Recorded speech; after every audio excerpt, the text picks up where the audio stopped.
உடனே மது விலக்கு கொண்டு வரணும் அப்படின்னு சொல்ல வேண்டியது தானே.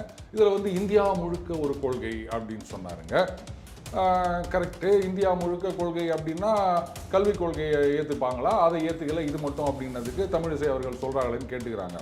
அது வேற இது வேற அப்படின்னு சொல்லி அது படி இது குடி. சரக்கு அப்படின்றதே வந்து ஆரியர்கள் புகுத்தினது அப்படின்னு சொன்னால் அப்போ ஒருவேளை வந்து ஒரேடியாக இழுத்து மூடுங்கன்னு சொல்வாரோ. இந்த சாராய வருமானத்தால் அரசாங்கத்துக்கு மட்டும் இல்லை நிரஞ்சன், நிறைய பேருக்கு வருமானம். கார்பரேட் முதலாளிகள் அவங்க தான் வந்து இந்த சாராயத்தெல்லாம் உற்பத்தி பண்ணுறாங்க. அதை மட்டும் அலோவ் பண்ணுவோம். ஆனால் ஏழை எளிய விவசாயி ஒரு 10 தென்னை மரம் வச்சுக்கின்னு கல்லை இறக்கி ஏதோ ஒரு 4 காசு பார்ப்போமா அப்படின்னு நினச்சானா அதை தடை பண்ணுவீங்களா? அண்ணன் திருமா சொன்னார், அதாவது மோடி அவர்களின் நண்பரான அதானி அவருக்கு சொந்தமான துறைமுகங்களில் தான் வந்து போதை மருந்து ஏராளமாக கைப்பற்றப்பட்டுள்ளது அப்படின்னு. அப்போ ஜாபர் சாதிக்கு என்ன சொல்வாங்க?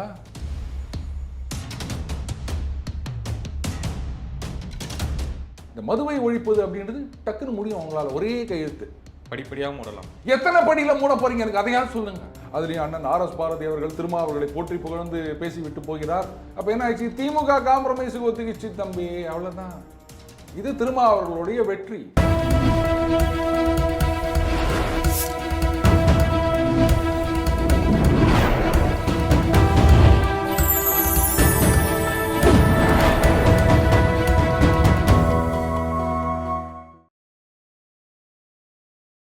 சேனல் 5 தமிழ் மக்களுக்கு வணக்கம். இன்றைய நேர்காணலில் நம்முடன் இணைந்திருப்பவர் த டெய்லி பஞ்ச் அருண் அவர்கள். வணக்கம் சார். வணக்கம் நிரஞ்சன். விசிகா மது ஒழிப்பு மகளிர் மாநாடு பார்த்துருப்பீங்க. திருமாவளவன் அவர்களுடைய உரை உங்களுக்கு என்ன இன்ட்ரெஸ்டிங்காக தெரிஞ்சுது? அதில் சில படங்கள்லாம் பார்த்தீங்கன்னா அந்த ட்ரெய்லரு அதெல்லாம் பயங்கரமாக இருக்கும். ஆனால் அதை நம்பி படத்துக்கு போனோன்னா பயங்கரமாக வச்சு செஞ்சுருப்பாங்க. அந்த மாதிரி தான் ஆச்சு எனக்கு. இவங்க வந்து மது போதை ஒழிப்பு மாநாடுன்னு சொன்னாங்க. ஆனால் இவங்க என்ன சொல்ல வராங்க? சாராயம் விற்கக்கூடாதுன்னு சொல்கிறாங்களா, இல்லை விற்காமல் இருக்க முடியாதுன்னு சொல்கிறாங்களா, குடிக்காதுன்னு சொல்கிறாங்களா, என்ன சொல்கிறாங்கன்னே சுத்தமாக புரியல. இதில் வேற சொல்லுவாங்க பாரு, சொல்ல மாட்டேன்னு எல்லாத்தையும் சொல்லிட்டியே அப்படின்ற மாதிரி முட்டு கொடுக்கறதெல்லாம் கொடுத்துட்டு நான் டிஃபெண்ட் பண்ணுறதா நினைக்காதீங்க அப்படின்னு வேற சொல்லியிருக்காருங்க. மாநாட்டு தீர்மானம்னு ஒன்று ரிலீஸ் பண்ணியிருக்காங்க, அது ஒன்று சொல்லுது. இவர் மேடையில் பேசுகிறதெல்லாம் நமக்கு வேற ஒரு கருத்தை சொல்லுது. அப்படியே மண்டை காஞ்சி போய் உட்காந்துருக்கிறோம். சில படத்தெல்லாம் நீ 10 தடவை பார்த்தா கூட புரியாமல் இருக்கும், பேர் சொல்ல விரும்பல, அந்த மாதிரி ஆகிப்போச்சு அப்படின்னு வச்சுக்கேன். அதில் என்ன சொல்கிறாரு, ஏதோ ஒரு கமிட்டி அறிக்கை சொன்னாங்க. அதில் வந்து மாநில அரசுகள் இந்த மாதிரி நிதி வரி வருகிறது அப்படின்றதுக்காகலாம் வந்து சாராயம் விற்கிறத நியாயப்படுத்தக்கூடாது அப்படின்னு சொல்லியிருக்காங்க அந்த கமிட்டி ரிப்போர்ட்டில். இதை கோட் பண்ணிக்கிறாரு. கூடவே என்ன சொல்லிட்டாரு, அவங்க வந்து இந்த மாதிரி மது விலக்கினால் இந்த வரி இழப்பு இதுக்கு வந்து மத்திய அரசாங்கம் ஏதோ பண்ணணும் அதுவும் சொல்லியிருக்காங்க, அதையும் சொல்கிறாரு. அப்புறம் 58 என்னவோ 54 என்னவோ போட்டிருந்தது, ஒரு கட் ஆஃப் டேட் வச்சுருந்தாங்க, அதுக்குள்ளே வந்து அமல்படுத்த முடியவில்லை அப்படின்லாம் சொல்லியிருந்தாருங்க. ஆனால் மேடையில் பேசும்போது அவர் என்ன சொல்கிறாரு, யார் வந்து இந்த டாஸ்மாக் அப்படின்றத கொண்டு வந்தது? கலைஞர் வந்து திறந்தாரு, நான் இல்லைன்னு சொல்லலை. ஆனால் அவர் திறந்தப்போ என்ன காரணம்? சுற்றி வந்து நெருப்பு இருக்கின்றது, நடுவில் கற்பூரம் மாறிக்கிறோம் நாங்கள், மற்ற மாநிலங்கள்லாம் இருக்குது, அதனால் வந்து வேறு வழி இல்லை. அடுத்தது நிர்வாகம், இது வந்து திமுக தரப்புலேருந்து சொல்லியிருந்தா கூட நம்ம கரெக்டு அப்படின்னு கேட்டிருக்கலாம். இந்த மது விலக்கு வேணும்னு சொல்லிட்டு இவரே மேடையில் இதை சொல்லிக்கின்னு அதுக்கப்புறம் நான் டிஃபெண்ட் பண்ணுறதா நினைக்காதீங்க அப்படின்னா சரி, இது எப்படி சொல்லிட்டாரா? அந்த தீர்மானம் என்ன சொல்லுது, இப்போ வரி வருவாய்க்கு வந்து நிறைய அவென்யூஸ் இருக்குது, இந்த கனிம வளங்கள் இதில் மாநில அரசாங்கம் வரி போடலான்னு சொல்லிட்டாங்க. இதையும் இவரே தான் சொல்கிறாரு. அப்போது அந்த வரிக்கு பதிலாக இந்த வரி வருது, நமக்கு வரி ஏதோ ஒன்று இருந்தால் போதும் அப்படின்னும் போது உடனே மது விலக்கு கொண்டு வரணும் அப்படின்னு சொல்ல வேண்டியது தானே. இதில் வந்து இந்தியா முழுக்க ஒரு கொள்கை அப்படின்னு சொன்னாருங்க. கரெக்டு. இந்தியா முழுக்க கொள்கை அப்படின்னா கல்விக் கொள்கையை ஏற்றுப்பாங்களா, அதை ஏற்றுக்கல இது மட்டும் அப்படின்னதுக்கு தமிழிசை அவர்கள் சொல்கிறாங்களேன்னு கேட்டுக்கிறாங்க. அது வேற இது வேற அப்படின்னு சொல்லியிருந்தார். கரெக்டாக சொன்னார். கரெக்டு. அது படி இது குடி. ஆனால் அதுக்கு அவர் காரணம் சொன்னார் அண்ணன் அவர்கள். அது வந்து சனாதனத்தை திணிக்க பார்க்கிறது அப்படின்னு சொன்னார். எங்கே திணிக்க பார்க்கிறது அப்படின்னு இது வரைக்கும் யாருமே சொல்லலை. எங்கள் அண்ணனுக்கு எதுவாக இருந்தாலும் சனாதனம் இதை சொல்லிக்கினே இருக்கணும் அப்படின்னு வச்சுக்கோங்களேன். அப்படி பார்க்க போனால் சிதம்பரம் கோயிலுக்குள்ளே போயிட்டு துண்ணூறு பூசிக்கின்னு அங்கே இருக்கிற ஐயருங்களோட ஃபோட்டோ எடுத்துக்கினது அதை யார் திணிச்சாங்க? இவர் தானே வந்து எலெக்ஷனுக்கு முன்னாடி போனார். அப்போ அது சனாதனம் கிடையாதா? சிதம்பரம் கோயிலில் இருக்க ஐயருங்கள்லாம் சனாதனிகள் கிடையாதா? அவங்களோட யார் போய் உங்களை துண்ணூறு பூசின்னு ஃபோட்டோ எடுத்துக்க சொன்னாங்க? அப்போ அதுக்கு பேர் என்னது? சரி, நான் ஒன்னேன்னு கேட்குறேன். அந்த எஜுகேஷன் பாலிசி வந்து சனாதனத்தை திணிக்கிறதுன்னு சொன்னார். எந்த இடத்துலன்றதை பற்றி இன்னி வரைக்கும் யாரும் சொல்லலை. சரக்கு இருக்குது பாருங்க, இதுவே சனாதனம்னு சொன்னால் என்ன பண்ணுவீங்க? அது எப்படி சொல்லுவாங்க? கள்ளு தாங்க நம்ம ஊர் சரக்கு. சோமபானம் சுறாபானம் படிச்சுக்கிறீங்களா? அப்போ அது ஆரியர்கள் கொண்டு வந்ததுன்னு ஏற்றுக்கலாம்ல. இப்போ ஆரியர்கள் தான் சனாதனத்தை புகுத்தினார்கள்னு அண்ணனுடைய கருத்துங்க. ஏன்னா அவங்க தான் அதுக்கு முன்னாடி இங்கே அதெல்லாம் கிடையாது, ஆரிய படையெடுப்பு, அதுக்கப்புறம் இது வந்ததுன்னெலாம் சொல்கிறாங்க இல்லையா? அப்போ அந்த சோமபானம் சுறாபானம் அது என்னதெல்லாம் நமக்கு தெரியாதுங்க. வரலாறுல யாரோ எழுதி வச்சுட்டு போட்டாங்க, சரிங்களா? இந்த ஆரிய படையெடுப்புன்னதே யாரோ வெள்ளக்காரன் எழுதி வச்சுட்டு போனதுன்னு கூட வச்சுக்கோங்களேன். இருந்தாலும் அதைத்தானே இவங்க சொல்லின்னுக்கிறாங்க. அப்போ அதையும் வந்து இந்த சரக்கு அப்படின்றதே வந்து ஆரியர்கள் புகுத்தினது அப்படின்னு சொன்னால் அப்போ ஒருவேளை வந்து ஒரேடியாக இழுத்து மூடுங்கன்னு சொல்வாரோ? சரி, இன்னைக்கு வந்து இந்தியா முழுக்க கொண்டு வாங்க அப்படின்னு சொல்கிறாரு இவரே. சில வருடங்களுக்கு முன்னாடி அப்படியே கொஞ்சம் கொசுவத்தி, அப்பா பார்த்துக்கப்பா கொசுவத்தி போட்டு விடு, ஃப்ளாஷ்பேக் போனீங்கன்னா பீகாரில் நிதிஷ்குமார் அவர்கள் வந்து ஒரே கையெழுத்தில் மதுவை ஒழித்து விட்டார். ஏன் இங்கே அது மாதிரி செய்ய முடியல அப்படின்னு கேட்டார். ஆனால் அப்போ வந்து எடப்பாடியார் இருந்தார் சிஎம்மா, அதனால் இன்றைக்கி அதை மறந்துட்டார் போல இருக்கு. சரி, அது கூட வந்து இல்லைங்க அது ஏஐ ஜெனரேட்டட் வீடியோன்னு சொன்னால் கூட இந்த ஃபேக்டை நம்ம சொல்லுவோம். பீகாரில் மதுவிலக்கு இருக்குது, அதை சுற்றி இருக்கிற ஸ்டேட்லலாம் சரக்கு இருக்குது. அவங்க வந்து நாங்கள் கற்பூரம் மாதிரி எரிஞ்சிங்கிறோம், சுற்றி நெருப்புக்குதுன்னு சொன்னாரா? கள்ளச்சாராயம் குடிச்சு செத்து போயிட்டாங்க, அவங்களுக்கு நஷ்ட ஈடு கொடுக்கணும்னே சாராயத்தே குடிக்காதன்ற நீ கள்ளச்சாராயம் குடிச்சு செத்து போறியா? அவனுக்கு கவர்மெண்ட்டில் காசு கொடுக்கணுமா? அண்ணன் சீமான் அவர்கள் இதை வந்து பாயிண்ட் அவுட் பண்ணார். அவர் கொடுக்க மாட்டேன்ட்டாருங்க. நீங்கள் ஏன் 10 லட்சம் கொடுத்துன்னுக்கிறீங்க அப்படின்றாரு. இந்த கால்வாயில் உழுந்து செத்தாங்கன்னா அவங்களுக்கு கூட 10 லட்சம் கிடையாது. இந்த பட்டாசு ஆலைகள் வெடி விபத்தில் உயிரிழந்தாங்கன்னா அவங்களுக்கு 10 லட்சம் கிடையாது. கள்ளச்சாராயம் குடிச்சா 10 லட்சம். இல்லை அது விஷச்சாராயமா? சரி, ரைட்டு, திருத்தி கொள்ளுங்கள். அப்போ இதுக்கு என்ன பதில் சொல்லுவாங்க? எங்கே ஆரம்பிச்சு எங்கே போய் நிற்கிறாங்க பாருங்களேன்.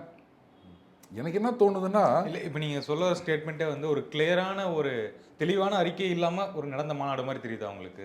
அவங்க நோக்கம் என்னன்றது சொல்லுங்க. மதுவை ஒழிக்கணும் அப்படின்னு சொல்றீங்க. மதுவை ஒழிக்கணும்னா இவங்க வரி வரி அப்படின்னு சொல்றாங்கல்ல, வரிக்கு நீங்க இன்னொரு அவன்யூவும் காமிச்சிட்டீங்க.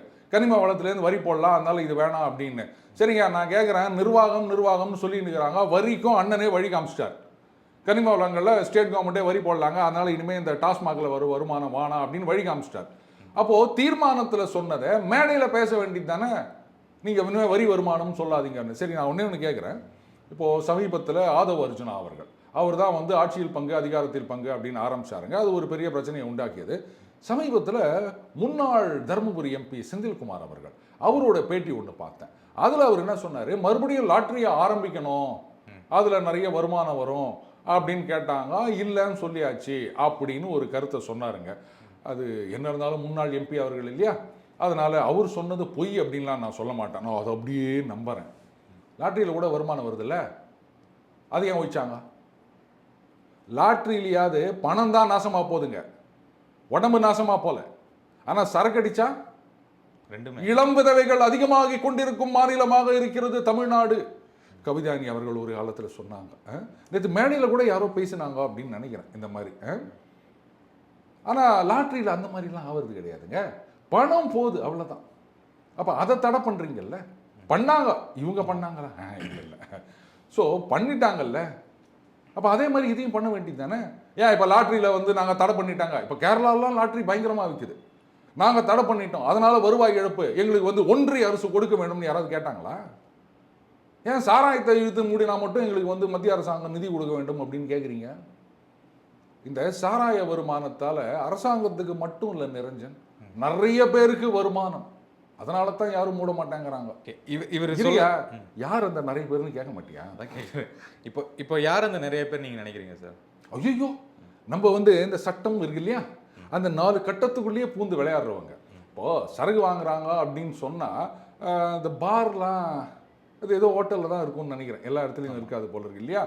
அப்போ அவங்க வீட்டில் கொண்டு போய் சாப்பிட்ணும், இல்லைன்னா யாராவது ஃப்ரெண்டு வீட்டில் அவங்க யாரும் இல்லாத போது போய் சாப்பிட்ணும். நான் நிறைய போட்டிகளில் பார்த்துக்கிறேன். இந்த டம்ளர் வாங்குவாங்க, சிப்ஸ் வாங்குவாங்க, ஊறுகாய் வாங்குவாங்க, அவங்களுக்கெல்லாம். அப்புறம் சாராய கடை வாசலில் சால்னா விற்கிறவங்க, அவங்களுக்கெல்லாம் வருமானம். நீங்களாக ஏதாவது கற்பனை பண்ணிங்கன்னா அது கம்பெனி பொறுப்பு கிடையாது. இது மாதிரி நிறைய பேருக்கு வருமானம் அப்படின்றதுனால இது வேணாம் அப்படின்னு சொல்கிறாங்களோ? சரிங்க, இப்போ அண்ணன் வந்து வழி காமிச்சிட்டார், இந்த மாதிரி வந்து வரி வரத்துக்கு என்ன வருமானம் அப்படின்னு சொல்லிட்டு. அடுத்தது இது வந்து ஆரியர்கள் தான் கொண்டு வந்தது இந்த சரக்கெல்லாம் அப்படின்றதையும் நான் இப்போ உங்களுக்கு சுட்டி காமிச்சிட்டேன். நமக்கு தான் இந்த ஆரியர்கள் கொண்டு வந்தது எதுவுமே வாணாம அதைத்தான் நம்ம வந்து தூக்கி போடணுமாச்சே. அதனால இதெல்லாம் தூக்கி போட்டுட்டு கல் ஓப்பன் பண்ணுங்க. அண்ணன் திரும்ப என்ன சொல்றாரு, இதை பாருங்க, திருவள்ளுவர் உள்ளிட்ட எந்த ஒரு மகானும் மதுவை எதிர்த்து தான் பேசியிருக்காங்க அப்படின்னு சொல்லியிருக்காரு. கரெக்ட், நான் ஒத்துக்கிறேன். யாரும் வந்து மதுவை ஆதரித்தெல்லாம் யாரும் பேசலைங்க. ஆனால் காலையில் கடுமையான உடல் உழைப்புக்கு போவர்கள் 7 மணிக்கு 7:30 மணிக்கு குடிச்சிட்டு போனோம்னு நினச்சா அவங்களெல்லாம் குடிக்காரன்னு சொன்னால் நான் ஏற்றுக்க மாட்டேன் அப்படின்னு ஒரு அமைச்சரே சொன்னாருங்க. அப்போ இதை எப்படி ஏற்றுக்கிறாரு? இதுக்கு என்ன சொல்வாரு? விட்டா நீ கடுமையான உடல் உழைப்புனா சரக்கு அப்படின்னு விளம்பரம் கூட போடுவாங்க போல. இது ஒரு காலத்தில் வந்து அட்வர்டைஸ்மெண்ட் வந்து இருந்தது சரக்குகள்லாம். அப்புறம் சரகேட் அட்வர்டைஸ்மெண்ட் மாதிரி சர்க்கரை, இந்த கேசட்டு, சிடி அப்படிலாம் வர ஆரம்பிச்சுதுங்க. இன்றைக்கி வந்து அதெல்லாம் ஒழிச்சு கட்டாங்க. இந்த பொடி பார்த்துக்கிறீங்களா, பழைய காலத்து சரக்குலாம் வந்துட்டு இருக்கு சார். இல்லை பொடி அது என்ன அட்வர்டைஸ்மெண்ட் போடுவாங்க, சிந்தனைக்கு விருந்து சோம்பலுக்கு மருந்து டேஷ் பட்டணம் பொடி அப்படின்னு போடுவாங்க. இப்போ அமைச்சர் சொல்கிறத பார்த்தா இப்போ கடுமையான உடல் உழைப்பு அதனால் அவங்க குடிக்கிறாங்கன்னு ஜஸ்டிஃபை பண்ணுற மாதிரில இருக்குது. அட்லீஸ்ட் எதையாவது அண்ணன் கேள்வி கேட்டிருக்கலாமா வேணாமா? ஒன்றுமே கேட்கலையே. அண்ணாண்ட பக்கம் நாடானா அண்ணன் ஆர்எஸ் பாரதி போயிட்டு இது வேற, இந்த படத்தில் மொத்தமாக புரியலையா இல்லை ஒவ்வொரு சீன் புரியலையான்னு கேள்வி கேட்பாங்க தெரியுமா? அந்த மாதிரி அவர் போயிட்டு என்ன சொல்றாரு, இது மகளிர் மாநாடு, எல்லா கட்சியிலேருந்து மகளிர் அனுப்பிச்சுக்கிறாங்க, தளபதி மட்டும்தான் என்னையும் டிகேஎஸ் இளங்கோவனையும் 2 ஆண்களை அனுப்பி வைத்திருக்கிறார், இது திருமாவர்கள் மீது நமது முதலமைச்சர் வைத்திருக்கும் நம்பிக்கை, இது பாசம், இந்த அது அப்படின்னு சொல்லியிருக்காரு. என்னது இது, எங்கே என்ன சொல்கிறாங்க எனக்கு ஒன்றும் புரியலையே. இது எப்படின்னா, ஒரு பையன் வந்து பசுமாட்டை பற்றி படிச்சுட்டு போயிருந்தானா, அங்கே தென்னை மரத்தை பற்றி எழுதினோடனே பசுமாட்டை பற்றி எழுதிட்டு கடைசியில் ஒரு வரியில் இந்த பசுமாட்டை தென்னை மரத்தில் கட்டுவார்கள் அப்படின்னாங்களாம். அந்த மாதிரி இருக்குது. அண்ணாண்ட பக்கம் டிகேஎஸ் இளங்கோவன் அவர்கள் அவர் என்ன சொல்கிறாரு, 56 தமிழ் புலவர்கள். ஏங்க இங்கே சரக்கு வேணுமா வேணாமா அதை பற்றி மாநாடு, சொல்லப்போனால் வேணாம் இதுதான் மாநாடு, ரைட்டா? வேணும்லாம் யாரும் சொல்ல போகிறது கிடையாது. அங்கே போயிட்டு நீங்கள் புலவர்கள், கவிஞர்கள், சங்ககாலம், சங்கத்தமிழ்னு பேசினுக்கிறீங்க. சரிங்க, நான் ஒன்று கேட்குறேன். இன்றைக்கு வந்து அது வேற ஏதாவது சொல்லிட்டாங்க, ஒரே நாளில் மூடிவிட முடியாது அப்படின்னு.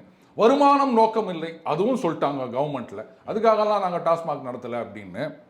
கள்ளுக்கடையை திறந்துருங்களேன், ஏன் திறக்க மாட்டேங்கிறீங்க? எனக்கு இதுக்கு பதில் சொல்லுப்பா. கள்ளுக்கடையை திறந்தீங்கன்னா எத்தனை விவசாயிகளுக்கு வந்து பலனடை போகிறார்கள், அதையும் செய்ய மாட்டேங்கிறாங்க.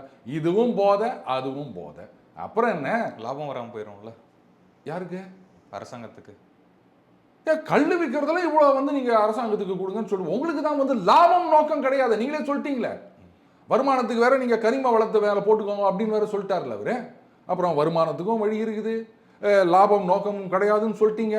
அப்புறம் நீங்கள் கள்ளுக்கடையை திறந்து விட்டுருங்க. இதுதானே நம்ம தமிழர்கள் ஒன்று. அண்ணன் சீமான் அவர்கள் வேற சொல்லினுக்கிறாரு, அண்ணாமலை அவர்கள் வேற கேட்டுனுக்கிறாரு. அப்புறம் நான் திறந்து விட்டு போயிருங்க. ஏன் அதை திறக்க மாட்டேங்கிறீங்க? போதை பழக்கம் கூடாதுன்னா அப்போ சரக்கும் கூடாது. அது நான் கல் மட்டும் கூடாது இது மட்டும் வேணும்னா ஏன்? ஒரு சில மாநிலங்களில் கல்லு கடையும் இருக்குது, சரக்கு கடையும் இருக்குது. கார்பரேட் முதலாளிகள் அவங்க தான் வந்து இந்த சாராயத்தெல்லாம் உற்பத்தி பண்ணுறாங்க, அதை மட்டும் அலோவ் பண்ணுவோம். ஆனால் ஏழை எளிய விவசாயி ஒரு 10 தென்னை மரம் வச்சுக்கின்னு கல்லை இறக்கி ஏதோ ஒரு 4 காசு பார்ப்போமா அப்படின்னு நினச்சானா அதை தடை பண்ணுவீங்களா? இப்போ கல் வந்துச்சுன்னா அதுலேருந்து கலப்படம் அதிகமாகும்ல சார், அதனாலையும் இந்த கள்ளசாராயங்களை செத்த மாதிரி அதுலேயே இறக்கிறதுக்கு வாய்ப்பு இருக்குங்களா? சமீபத்தில் ஒரு நீதிபதி அவர்கள் கேட்டிருந்தாரு, அது எனக்கு மது விலக்கு அப்படின்னு சொல்லிட்டு அந்த அமைச்சரே வந்து சாராயம் விற்கிற துறைக்கு அமைச்சராக இருக்காரு, இது எப்படி எனக்கு ஒன்றுமே புரியல அப்படின்னு ஒரு கேள்வி எழுப்பியிருந்தாருங்க. எனக்கும் அதான் இதுவாக இருக்குது. ப்ரொஹிபிஷன் என்ஃபோர்ஸ்மெண்ட் விங்குன்னு போலீஸில் ஒரு விங்கு வேறு இருக்குதுங்க. இப்போ நான் கேட்குறேன், எல்லாம் என்ன சொல்கிறீங்க பாருங்க, நாங்கள் வந்து சாராய கடையில் மூடிட்டா கள்ளச்சாராயம் பிரிக்கணும் அப்படின்னு சொல்கிறீங்க. சாராய கடை இன்னைக்கு திறந்தாங்க, நமக்கு தெரிஞ்சு ஒரு 10-15 வருஷமாக சாராய கடை இருக்குது, கரெக்டா? இந்த வருஷம் கள்ளக்குறிச்சியில் என்ன நடந்தது, போன வருஷம் மரக்காணத்தில் என்ன நடந்தது, உடனே அதிமுக ஆட்சியில் பண்ருட்டியில் அன்னைக்கு நடந்தது பார் அப்படின்னு இவங்க சுட்டி காமிச்சாங்க. அதுக்கெல்லாம் என்ன பேர்? சாராய கடை இருக்கும்போது தானே இதுவும் நடக்குது. இந்த என்னுடைய நண்பர் ஒருத்தருங்க ரொம்ப நாளாக பார்த்தீங்கன்னா வெந்நீர் தான் குடிப்பார். அது ஆஃபீஸுக்கு வரும்போது கூட அது குளிர்காலத்தில் இந்த ஃப்ளாஸ்கில் வெந்நீர் எடுத்துகிட்டு வந்துடுவார், மற்ற நாளில் பாட்டில் எடுத்துகிட்டு வருவார்னு வச்சுக்கோங்களேன். என்னன்னு கேட்டால், இல்லைங்க ஃபஸ்ட் தண்ணி குடிச்சா எனக்கு வந்து ஜல் பூச்சிக்கும் தும்மினே இருக்கும்வார். ஆனால் வெந்நீர் குடிச்சுன்னு ஒரு தும்மினே தான் இருந்தார். அப்போ தான் நான் கேட்டேன், நானும் பார்க்குறேன் கிட்டத்தட்ட ஒரு 10 வருஷமாக நீங்கள் வெந்நீர் தான் குடிச்சுன்னு இருக்கிறீங்க, ஆனாலும் தும்மினே இருக்கிறீங்க எப்போ பார்த்தாலும், இதுக்கு காசை செலவு பண்ணி வெந்நீர் குடிக்கிறதுக்கு பஸ் தண்ணியை குடிச்சிட்டு போங்களேன் அப்படின்னேன். கரெக்டு தான் நீயும் சொல்கிறது, அது மண்ணெண்ணையாவது மிச்சமாகும்னு சொல்லிட்டு அடுத்த நாள்லேருந்து பஸ் தண்ணி குடிக்க ஆரம்பிச்சாருப்பா, தும்மல் நின்று போயிடுச்சுப்பா. அப்போ நீங்கள் வந்து சரக்கு கடை திறந்து வச்சிருக்கும் போதும் இந்த மாதிரி விஷயங்கள் நடந்து நிற்குது. அதை மூடி வச்சிருங்க. ஏன் தமிழக போலீஸ் வந்து எஃபிஷியன்சி இல்லைன்னு நினைக்கிறீங்களா? இதெல்லாம் வந்து அவங்க கண்டுபிடிக்க மாட்டாங்கன்னு நினைக்கிறீங்களா? குட்கா விற்பனையை தடை பண்ணாங்க, அப்படியே சுத்து கட்டி அங்கேருந்து பார்டரில் வரும்போதே பிடிக்கிறாங்களா இல்லையா? அதே மாதிரி போதை மருந்துகள் ஒழிக்க வேண்டும், அதெல்லாம் அப்படியே சுற்றி சுற்றி பிடிக்கிறாங்கல்ல. இதில் நம்ம அண்ணன் திருமா சொன்னார், அதாவது மோடி அவர்களின் நண்பரான அதானி அவருக்கு சொந்தமான துறைமுகங்களில் தான் வந்து போதை மருந்து ஏராளமாக கைப்பற்றப்பட்டுள்ளது அப்படின்னு. அப்போ ஜாபர் சாதிக்கு என்ன சொல்வாங்க? ஏதோ அச்சு விட வேண்டியது, கல் கடை திறக்க மாட்டோம், விவசாயிகளுக்கு எதுவும் பண்ண மாட்டோம், கள்ளச்சாராயம் வந்துடும், இல்லை வந்து அதில் கலப்படம் நடக்கும்னா அப்புறம் எதுக்கு இங்கே போலீஸு? நம்ம தமிழ்நாடு காவல்துறை ஸ்காட்லாந்து யார்டுக்கு இணையானது, நிறைய பேர் சொல்லியிருக்காங்க. இதெல்லாம் தடுக்க முடியாதா? இப்போ போதை மருந்தெல்லாம் தடுக்கிறோம், குட்காவெல்லாம் தடுக்கிறோம். அப்போ அதே மாதிரி அந்த கலப்படம், கள்ளச்சாராயம், விஷச்சாராயம், அவர் வாட்ட வேறு அதையும் தடுத்துட்டு போகிறோம். பொலிட்டிக்கல் வில் இருந்ததுன்னா எல்லாம் பண்ணலாங்க. இதில் வேற சொல்கிறார், ஐயோ முதலமைச்சர் வந்து அதை மூட வேண்டும் தான் நினைக்கிறாரு. சரி, அப்போ நினைக்கிறத செய்ய வேண்டியது தானே. நினைக்கிறத செய்ய முடியாமல் என்னங்க தடுக்குது? உடனடியாக பண்ண முடியாதுங்கிறது தானே சார் அவங்களுடைய கருத்தாக இருக்குது. உடனடியாக மூட முடியாது, படிப்படியாக மூடலாம். எத்தனை படியில் மூட போறீங்க எனக்கு அதையாவது சொல்லுங்க. காலகாலமாக இப்படி தான் சொல்லிட்டு இருக்காங்க. ஜெயலலிதா அவர்கள் ஆட்சி காலத்தில் இதான் சொல்லிட்டு இருக்கிறாங்க, படிப்படியாக குறைக்கப்படும், படிப்படியாக மூடப்படும். எத்தனை படின்னு தெரிஞ்சாலாவது. ஒரு தடவை எனக்கு திருப்பதிக்கு நடத்தி கூட்டு போட்டாங்க, 500 படின்னு சொன்னாங்க. போகிறோம் போயினே இருக்குது. டேய் எத்தனை படினாவது சொல்லி தொல்லாடான. அப்புறம் தான் பார்த்தா அங்கங்கே எழுதி வச்சுக்கிறாங்க இத்தனை படி அப்படின்னு. தெரிஞ்சாலாவது நம்ம நிம்மதியாக ஏறலாம், தெரியாமல் ஏறுறதுன்றது ரொம்ப கஷ்டம் இல்லையா? அந்த மாதிரி நீங்கள் இத்தனை படிங்க, ஒரு 100 வருடம் அப்படின்னாவது சொல்லுங்க.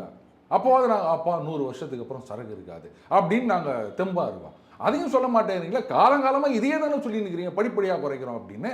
குறைக்கிறதுக்கு இங்கே யாருக்குமே இஷ்டம் கிடையாதுங்க. எனக்கு கூட தான் நிறைய பண்ணணும்னு இஷ்டம் இருக்குது. முடியலையா அப்படின்னு நான் சொன்னால் என்ன பண்ண முடியும்? உங்களால் முடியும், என்னால் முடியாது. ரைட்டுங்களா? நான் வந்து இமயமலை ஏறணும்னு நினச்சி நிற்கிறேன், என்னால் முடியாது. ஆனால் இந்த மதுவை ஒழிப்பது அப்படின்றது டக்குன்னு முடியும் உங்களால், ஒரே கையெழுத்து.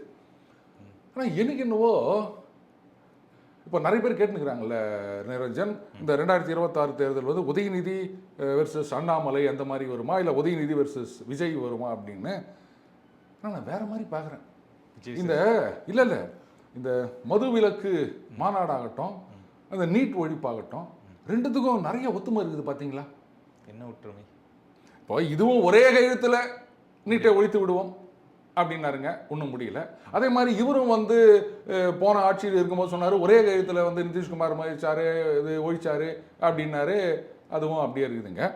அதுக்கப்புறம் முதல்ல ஆரம்பிச்சுட்டு இப்போது நீட்டும் என்ன பண்ணாங்க, அகில இந்திய அளவில் எல்லா மாநிலங்களும் வாங்கன்னு சொல்லிட்டு இருக்கிறாங்க. அதே மாதிரி இவரும் தேசிய அளவில் ஒரு கொள்கையை உருவாக்க வேண்டும் அப்படின்னு சொல்லிட்டு இருக்கிறாங்க. அதுக்கும் வந்து இது மாதிரி ஏதோ இத்தனை லட்சம் கோடி கையெழுத்துனாங்க. இப்போ இவரும் வந்து கையெழுத்து வாங்க போகிறோம் அப்படின்னு சொல்லி இருக்கிறாருங்க. அடுத்தது அவருக்கு டெப்டி சிஎம் வேணும் அப்படின்றதும் அண்ணன் உதயநிதி ஸ்டாலின் கேட்கல, கட்சியில் இருக்கவங்க தான் கேட்டாங்க. அதே மாதிரி அண்ணன் திருமாவுக்கு டெப்டி சிஎம் வேணும் அப்படின்றதும் அவர் கேட்கல, மற்றவங்க தான் கேட்குறாங்க. இவரும் எனக்கு பதவி மேலே இஷ்டம் இல்லைன்ட்டாரு, இவரும் எனக்கு பதவி மேலே இஷ்டம் இல்லைன்ட்டாரு.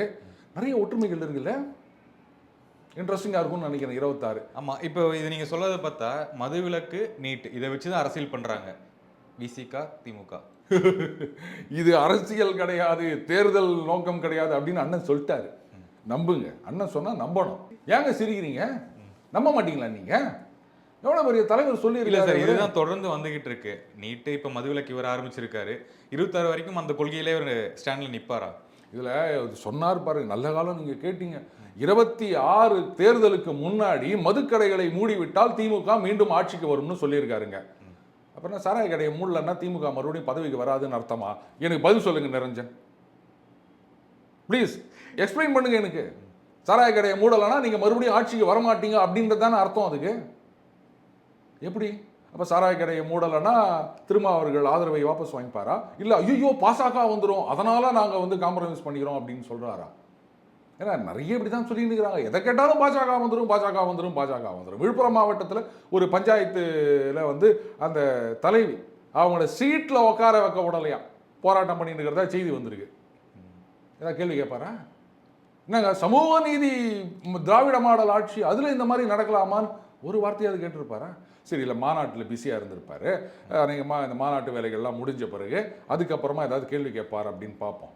சரி, ஓகே. மாநாட்டிலே குறிப்பிட்டிருந்தாரு, இந்த மாநாடுக்கு அதிமுக கூப்பிட்டதே வந்து அவங்களுக்கு வந்து நான் அடி போடுறேன், சீட்டுக்கு அடி போடுறேன், அவங்க கூட கூட்டணிக்காக அடி போடுறேன் அப்படின்லாம் அவர் சொல்லியிருந்தார். அதெல்லாம் எதுவுமே கிடையாது, ஒரு உயர்ந்த நோக்கத்தை வந்து மட்டப்படுத்துறாங்க அப்படின்னு குற்றச்சாட்டு வச்சிருக்காரு திருமாவர்கள்.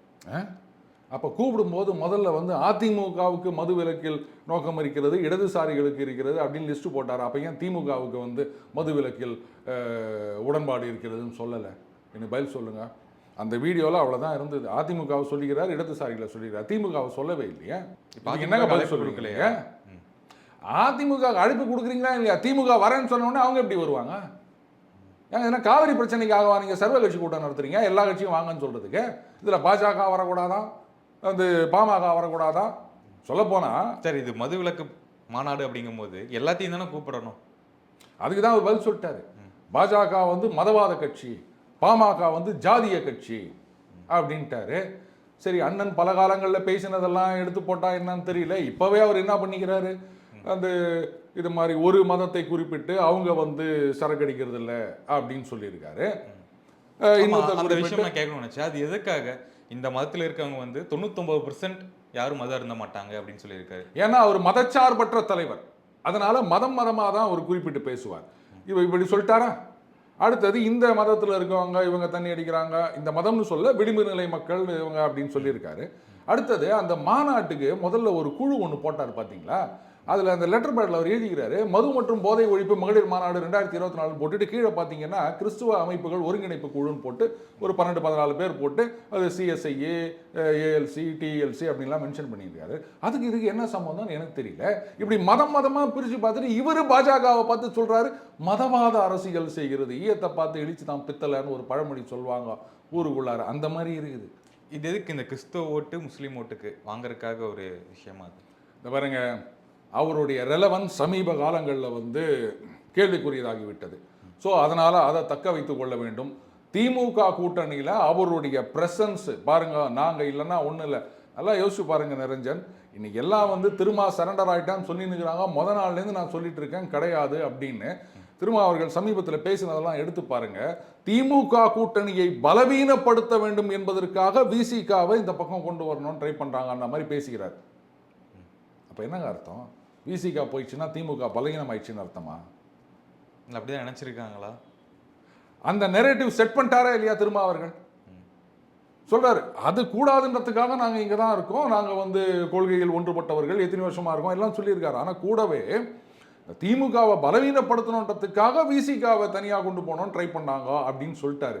அப்போ பார்க்குற ஜனங்க என்ன நினைப்பாங்க, ஓஹோ விசிகா போயிடுச்சுன்னா திமுக வீக் ஆயிரும். அப்போ 26ல் பேச்சுவார்த்தை சரி வரலன்னா, அமைச்சரவையில் பதவி அப்படின்றது ஒத்து வரலன்னா, திருமா அவர்கள் வெளில வந்தார் அப்படின்னு சொன்னால் அவர் எந்த கூட்டணியில் சேர்றாருன்றது வேற. அவர் கூட்டணியை விட்டு வெளில வந்தாலே அப்போ திமுக வீக் ஆயிடுச்சுன்னு தானே ஜனங்க நினைப்பாங்க. இதுதான் திருமா அவர்களுடைய ஸ்ட்ராட்டஜிக் விக்டரின்னு நான் சொல்லுவேன். ஓகே, அதுதான் இந்த களத்தில் நிலையில் இருக்கிறது. அதுதானா? அதான் உங்கள்கிட்ட கேட்குறேன். சொல்லிக்கலாங்க, அரசியல் உள்நோக்கம் கிடையாது, தேர்தலை நோக்கி கிடையாது அப்படின்னு எல்லாம் இல்லை சார். இது எப்படி இருக்குன்னா சார், விசிகா இப்போ யார் கூட கூட்டணி இருக்குதோ அவங்க தான் வெற்றி பெறுவார் அப்படிங்கிற சொல்கிற மாதிரி இருக்குது.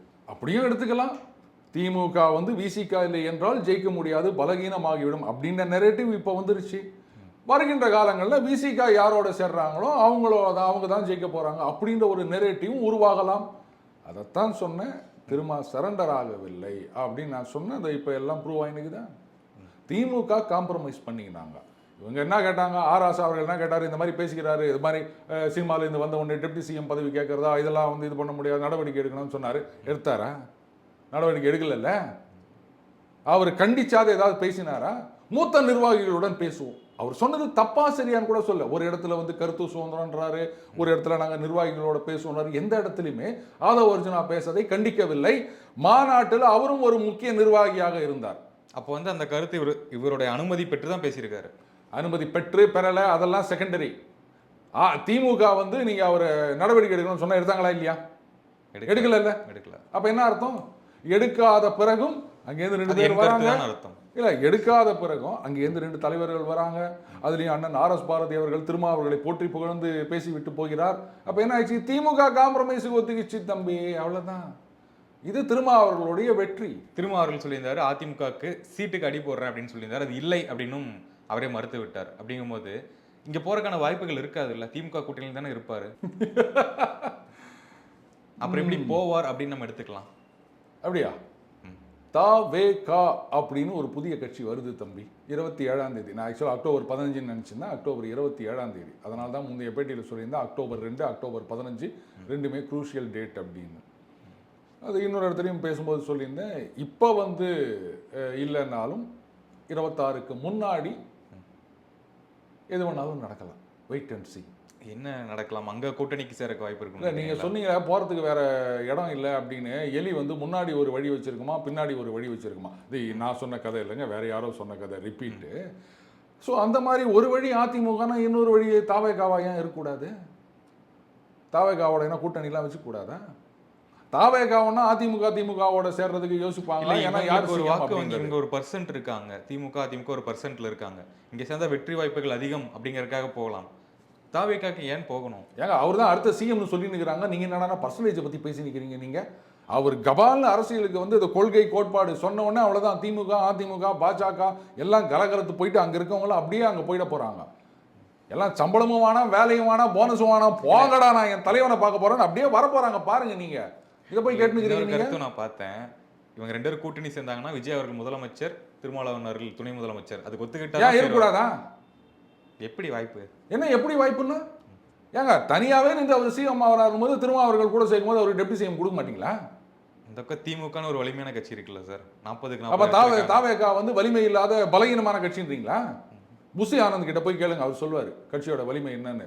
ஏங்க அவன் வேலை வெட்டியெல்லாம் விட்டுவிட்டு தலைவனை பார்க்க வராங்க. இவ்வளோ பெரிய கட்சியாக இன்னைக்கு இது. சரி, ஓகே. அதுக்கு உங்களுடைய கருத்து என்ன சார்? இந்த ஸ்பீச் கொடுத்துருந்தார்ல புசி ஆனந்த், வேலை வெட்டி விட்டுட்டு வாங்க, போனஸ்லாம் வேணான்னு சொல்லிட்டு வாங்க அப்படின்லாம் சொல்லியிருந்தார். அதாவது முழுமையான அரசியல் கட்சியாக ஆகிவிட்டது தாவேகா, முழுமையான அரசியல்வாதி ஆகிவிட்டார் புசி ஆனந்த் அவர்கள். தொண்டர்கள்லாம் குடும்பத்தை பார்க்காம வேலை வெட்டியை விட்டுவிட்டு சோத்துக்கு கஷ்டப்பட்டுக்கின்னு தலைவனை சிஎம் ஆக்கி உட்கார வைக்கணும். இதுதானப்பா ஜனநாயகம். அதை கரெக்டாக ஃபாலோ பண்ணாங்க. இதுக்கு மேலே என்ன சொல்ல முடியும்? வேணா நீயும் கிளம்பி போ 27ஆம் தேதி, அதுக்கப்புறம் வந்த பிறகு வேலை கொடுப்பாரான்னு உங்கள் அண்ணனை கேட்டுக்கோ. ஓகே சார், தொடர்ந்து பேசுவோம் சார். நெக்கானுக்கு மிக்க நன்றி. வணக்கம். நன்றி.